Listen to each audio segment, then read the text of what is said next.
Hello, and welcome back to another episode of the Jerry exclusive podcast. Yeah, you got number one in it. It was you. Yeah. Also a financial genius. What advice would you give to someone who wants to learn Excel like really quickly? A lot of it basically was because I use Excel so much. Yeah. How much has your course helped you in actually your job? Is it a lot, or is it like you had to go to your job and learn a whole new set of skills again? As a trainee fund accountant, what I'll do is But you're already doing it while in uni. Like, how did you come to that opportunity? Was it like maybe a connection you had, or did you just really go out there and make a lot of applications? no, so I was looking for just any jobs anywhere. Yeah. I think first year I wasn't as hardworking as as I'd like to be. I don't know what it is. I've just lost that joy. I don't have it. What's the difference really between private equity and venture capital? Okay. Well, the main difference between private equity and venture capital is obviously I saw your profile picture. I was like, bro, this guy looks like James Harden.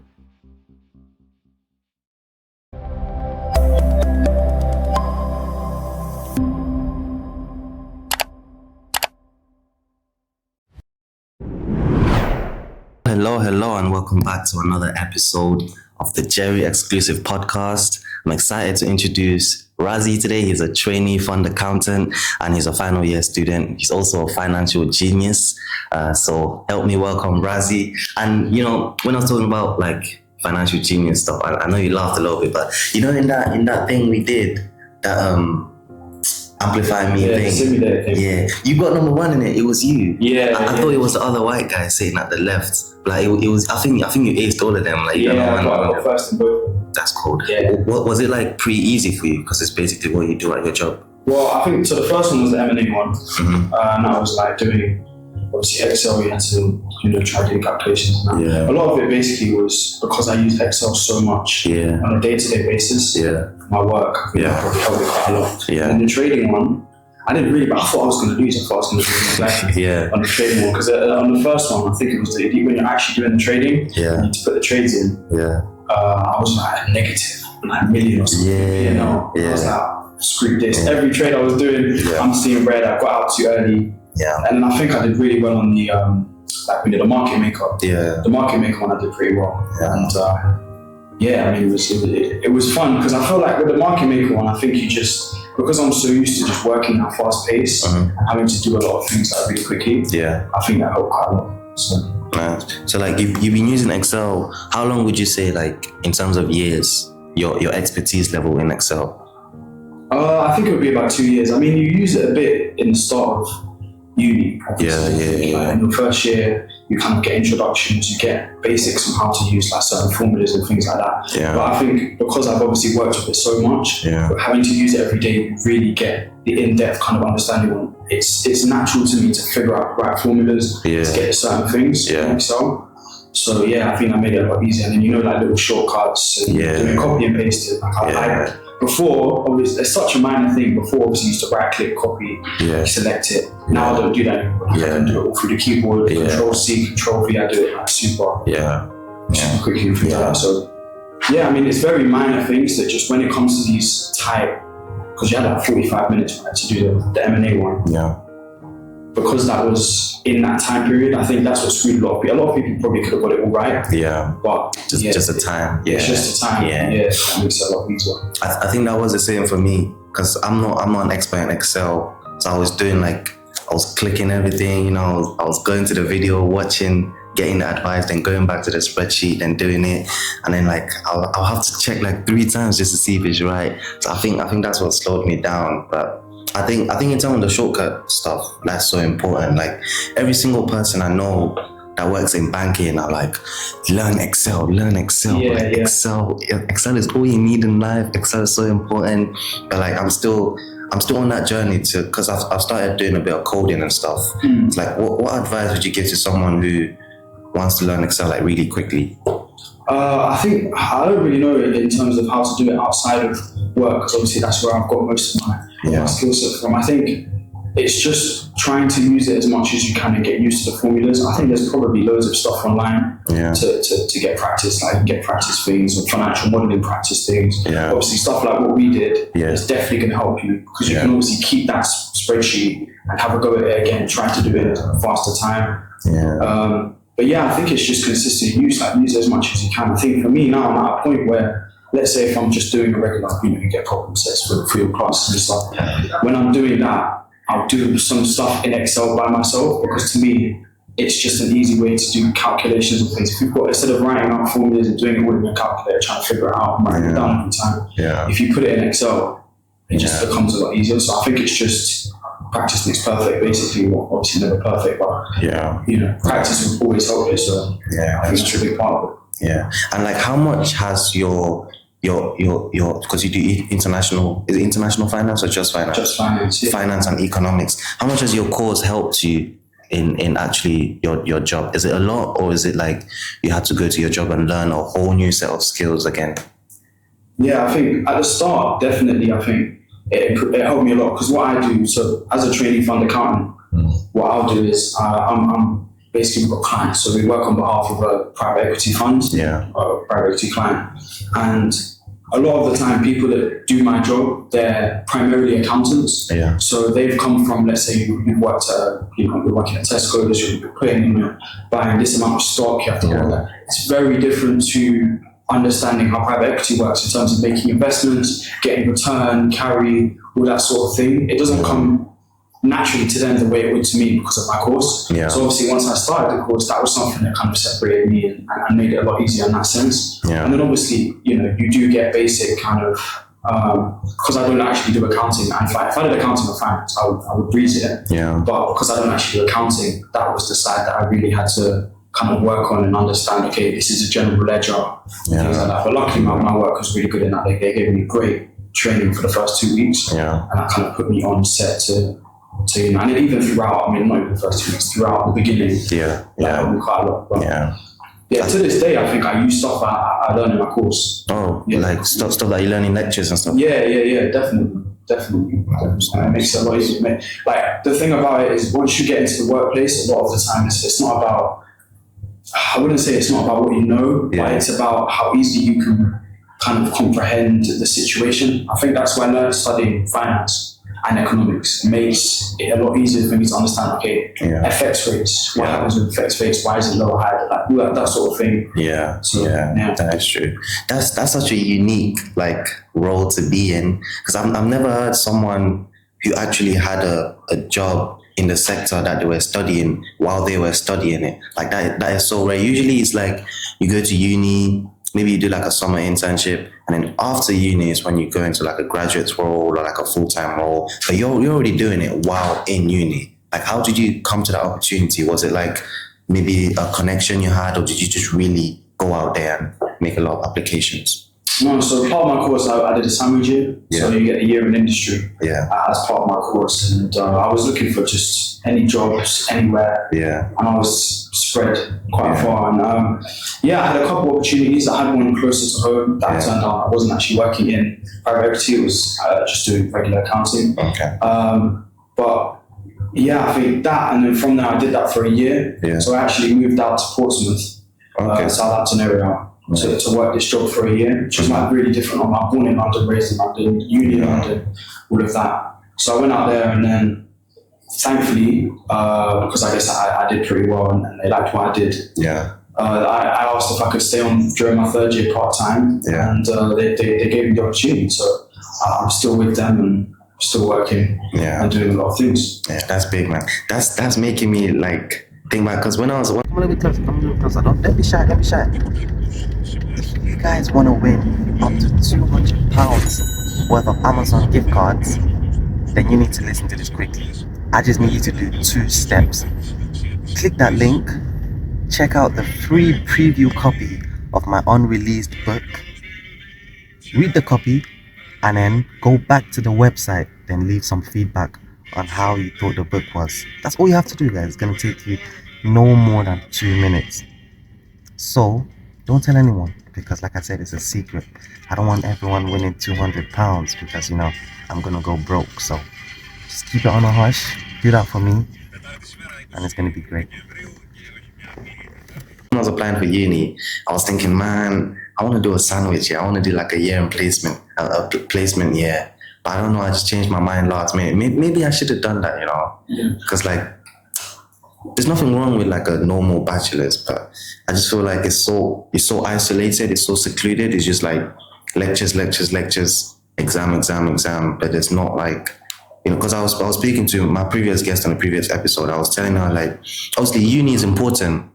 I feel like if we really wanted people to really join the workforce and be really skilled, I feel like to a certain extent, we should just chuck them in there. Like if you want someone to be really good at accounting, just chuck them into an accounting firm. They might fail at first, but like that's the quickest path to learning it. If you just chuck them in there, just let them figure it out. If you want someone to be like an athlete, just go and chuck them into a highly competitive team. They're gonna figure it out at the end of the day, like anything like that. But yeah, I think maybe I should have picked that. Are there any regrets for you in terms of academic choices?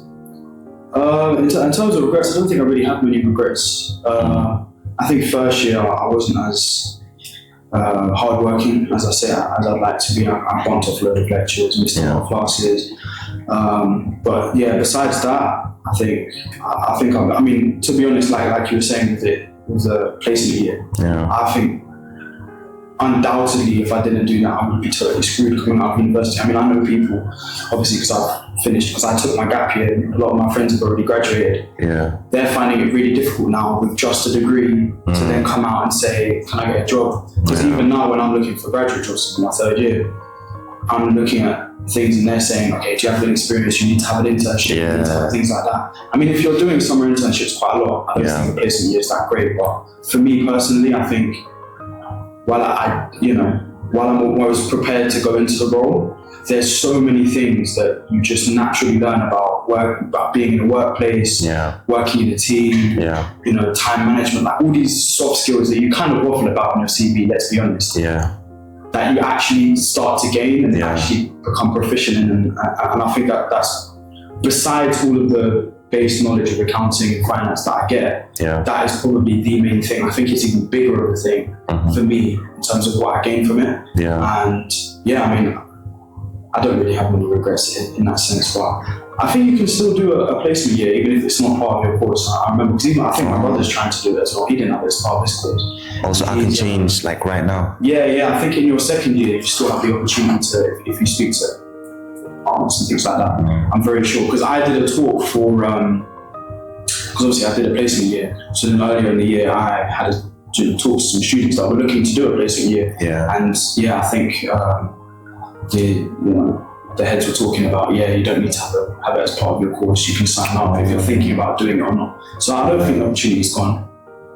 But it is really difficult. I think when applying, let's say when applying for the role, I applied for so many places. I mean, you have to, right? Yeah, it's crazy. And you get used to doing that. So now I've even got that experience where now I'm looking for graduate jobs. I've now got that experience of, okay, my CV is already great. My cover letter is already great. I'm already used to doing assessment centers. I've already done loads of psychometric tests.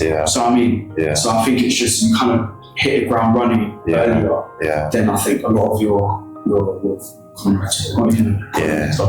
it definitely does give you an edge. And about the competitive stuff, it's so crazy. I was just reading like a tweet or like a YouTube post. It was actually so funny. This guy, he was like, in the current landscape, you have to have 50 years of experience for a job that you have to stay in for 40 years for a pay. I forgot what it was actually. I'll put it on the screen, but it was so funny. It was like you have to have 50 years of experience and you get paid like a 10-year-old or something like that. It was just like going from 50 to 40 to 30. But I think that's so true. Like you have to apply so much and it's so competitive. But if you do something like a gap year and stuff like that, it can facilitate the process and help you a lot. But I have so many more questions about finance and accounting and stuff like that. But before we delve into that, we're going to do a quick round of never have I ever questions. I'm pretty sure you've played it before. So we just got 5 questions for you. But before we do start that, we're going to take a quick 10-second break and we're going to be right back. Don't go anywhere. This is not a myth anymore, guys. Global warming and climate change is right here and it's not going anywhere for quite a long time.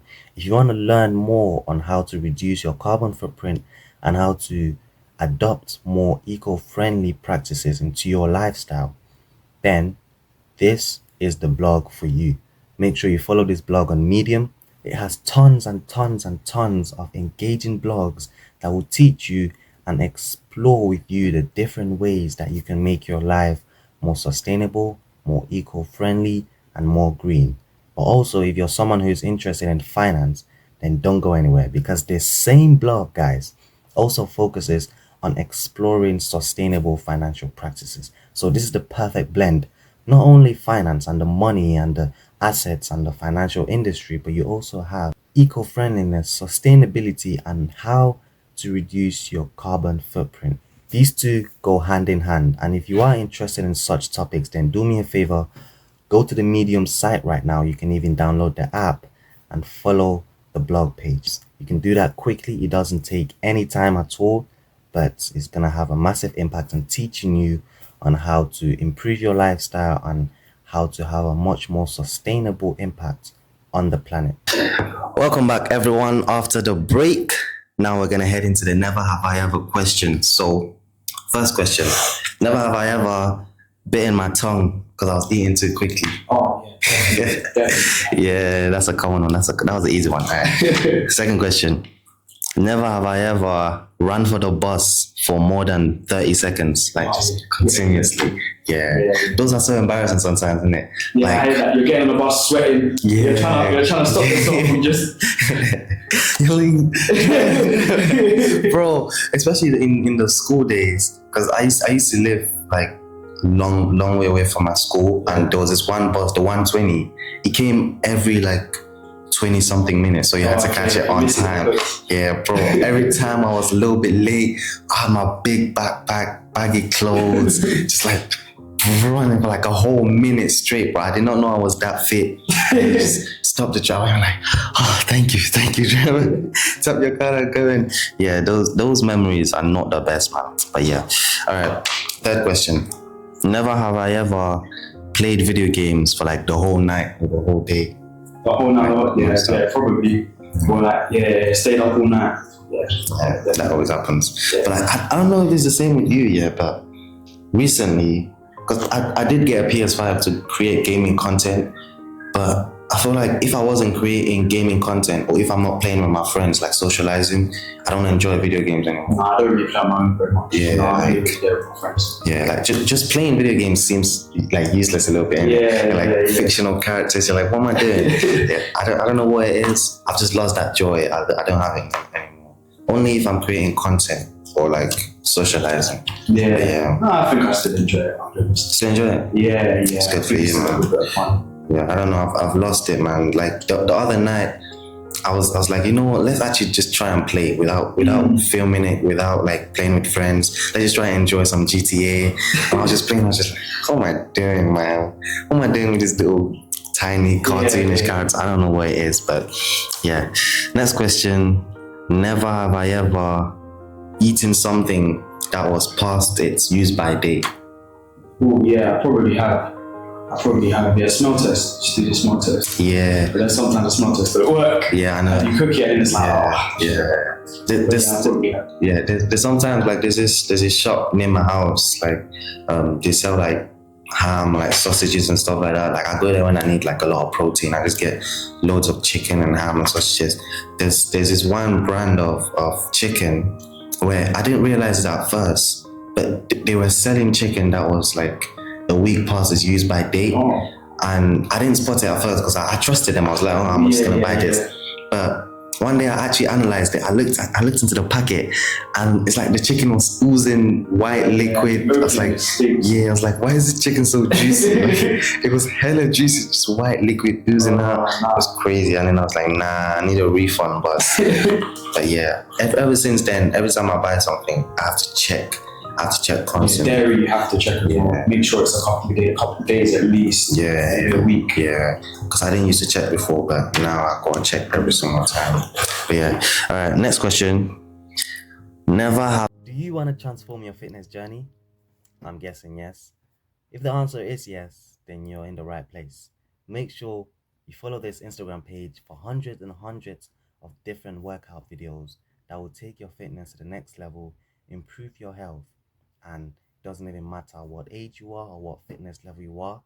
The videos are set for different challenges and different expertise levels. So this is a page for you guys. Don't miss out. Whether it's you want to accomplish a certain fitness goal, or you want to look good for summer, or you want to look good during winter, whatever it is, this fitness page can help you get there. So follow the fitness Instagram page and stay tuned for new updates and new videos. Let's go. Have I ever been more than 5 lectures behind on my course? Oh, yeah. More than 5? Yeah. Damn. How did you get back even? I think it was just literally 1 week of just banging it out. Just watching every lecture and then doing every problem set. I've definitely been on multiple modules. I've definitely been 5 lectures behind. Yeah. I get so paranoid when I get to like 3 lectures behind.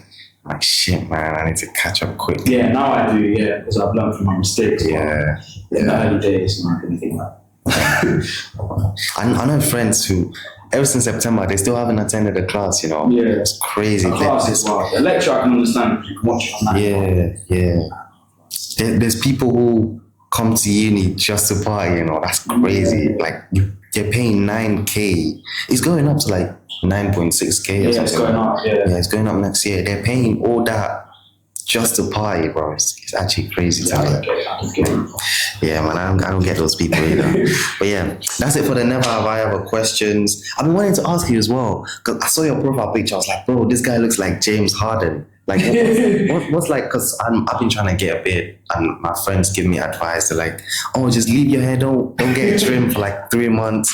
And like, I tried that for a bit, but it still didn't come. Like, look now, all I have is a little goatee and a little thing like that. What's your routine? Do you have a routine? So I use some oil. I bought some oil from Westfield one time. Mm-hmm. Some guy did this little marketing thing. So I bought the oil and I've been using that for a while. I put that beard and all that stuff. But I think a lot of it's genetics. Yeah, and obviously it comes across my hairline running away with me. Oh yeah. You use it up here, you get it here. Pick the poison. Yeah. Is it like I've heard coconut oil or coconut water is good for your hair or something? Is that true? I used to use coconut oil. It didn't make it. Yeah, man, I need something, man. I don't want it to be like James Harden, like, but I just want something in it. Cause like now my face is just naked. I'm like every time someone tries to guess my age, they're like, oh, you're probably 16 or 17. I'm like, bro. Yeah, it's not nice being told you look 30. Trust me. Nah, I feel like it's better to be slightly older though. Yeah, it is. Maybe in the workplace it helps. Yeah. Take your bit more seriously. Yeah. I don't think it's that great. You don't think that having a beard is that great? I mean, it's annoying that you don't realize you've got to do maintenance. Mine, I keep it really short, but then when it grows out, it gets tangled. You have to comb all the time. Oh, really? You have to take it like a lot of. You have to maintain it like it's actual hair. So you have to put shampoo, moisturizer, all that sort of stuff. I didn't know if you know. I thought you just left the beard, like it just takes care of itself. It's like hair. If you just leave your hair, it's gonna get tangled stuff. I have to do it. Yeah, I did not know that. Alright, I got a couple more like questions and stuff because I'm pretty sure there's a lot of people watching who might be studying finance or want to go into a similar sector as you. And like I just got some questions of like and some misconceptions as well about, you know, the financial industry and stuff. So like the first question I kind of have is, was there any sort of warm-up jobs you did before entering the trainee accountant? Is that like your first ever encounter with finance, or was it like some other role that maybe you did, like an internship or something like that? No, this is genuinely my first role. Surprisingly, I didn't have any internships before that. Yeah. So I don't know how I got the job. It was like one of the few that was like CV, cover letter, interview, you're good. So yeah, and then it was a bit, but yeah, no, it was my first. So you don't need an internship and that sort of stuff, but it's obviously helpful. Yeah. And how was the interview process like? Was it like really layered? Because some interviews is like you have one online, then you have one in person, then assessment center, then there's another thing and something like that. How was yours like? No, it was literally one just interview on Zoom. I think it was about half an hour to 45 minutes. They asked, just standard, what skills, what you're good at, bad at, how are you at this. But I think the main thing that got me through that was definitely doing my research. So like for this role and then the other one I got offered as well, the main thing that they pointed out was like, when they asked me about, okay, identify the company ethos and, you know, the company projects and things like that, like I was already in depth in that. So you know, they like the fact that I can prove that I want to be at the company. I think that was the main thing that got me the role. I used to have this bad habit, like back in the day when I used to apply for certain jobs. I used to do research the night before. Like I'll just come up with a couple of notes, like of the biggest things that the company did. Like there was this company, I literally just took a screenshot of the company website, and when they asked me, so tell me of the latest deals that we've done, because that's like a financial question that they usually ask. I was just like, oh, so last week you guys did a merger with this and that. Like I think I changed that and I started doing more in-depth research and stuff. Is there a way to research properly, like, or do you just go to the website and just go from there? I think a lot of it is the website. I use Financial Times as well. It's a really big company. Obviously, it's going to be a lot easier to look for things. So I'll usually search their name in Financial Times. Kind of get a couple, you get a couple of things pop up. I get loads of like I'm subscribed to loads of like Business Insider and that sort of thing. So I just literally go into my email inbox and search up the name of the company and then see what comes up. I think LinkedIn's also a great place. Like I think recently I saw a certain thing that was just like, it seemed very random, but obviously it's like a big thing for the company, but you wouldn't really write about it in an article or things like that. So LinkedIn is definitely good. Like as soon as I see a company that I think I like, or maybe in the future I could work out, I just instantly follow them. You just slowly start to pick up things that way. Yeah, that's great advice. I want to do a part 2 of this, like, because I know we don't have time as much time today, so I definitely want to do a part 2. But I want to sort of end off with some misconceptions that people might have about finance or the banking industry or being an accountant and stuff like that. And sort of one of the questions that I usually hear on social media is like, if you are someone who is particularly interested in spirituality, then this is for you. But if not, then that's perfectly fine. Keep watching the video. If you want to get and learn more about spirituality products, then I have a limited offer for you. This is an amazing way for you to afford cheap spirituality products, and all you have to do is follow these 3 steps. Firstly, you have to follow this account on Pinterest. Second, you have to click the link in the bio. Third, choose whatever spirituality product you want and you can buy it for a discounted price. Make sure you do this promptly, because like I said, this is a limited time offer. What's the difference really between private equity and venture capital? Okay. Well, the main difference between private equity and venture capital is obviously the stage of investment. So venture capital, very early stage, you have seed, pre-seed, and it's probably stage A, but very rare. Seed, pre-seed, and then I think there's another one. But so very early stages. Venture and private equity, like let's say my client, for example, they're stage C, stage B to maybe E as far as it goes. That's around, I think it's all about valuation. So let's say venture capital then invests 50,000 at, stuff like you see on Dragon's Den, 50,000 at 1 million valuation or 2 million valuation. They haven't made a profit yet, they might not even be selling yet. The product's still maybe in R&D, depending on, what the project is. A lot of times, if it's tech, that's where it will be still in R&D, still an idea from, let's say, a PhD or something. So that's venture, and then obviously private equity. The company's pretty established, they might already be making a profit, they just need to raise funds or have 40 million investment, 30 million, 50 million, 60 million. And your main goal, I think, of private equity is to get to an IPO. I feel like when you're in private equity, you kind of want to get to that IPO. That's kind of when you've made it as an investment. Or again, you could just sell at a later point and make your money that way. So Okay, so you're basically like with private equity, you're investing into private firms, but you're eventually trying to get them public, basically. Yeah, I think that's one of the main goals. Obviously, your main goal is just make sure the valuation goes up, and then obviously at the next investment stage, if you still believe in the company, you can lead that investment, or you can add into that investment. You don't have to lead it, but then obviously, hopefully, at the end, that is kind of where it goes when it goes public. I think my client had an investment where they invested, I think it was something around 40 to 50 million. Yeah. And then obviously, I think it was 5 or 6 years later, the company eventually IPO'd, and stock price went, the valuation went to about 1 point something billion, 2 billion or something. They obviously still held their percentage. Yeah. They sold a good amount of that, but then they still held around 60% of their investment because they still believe in the company.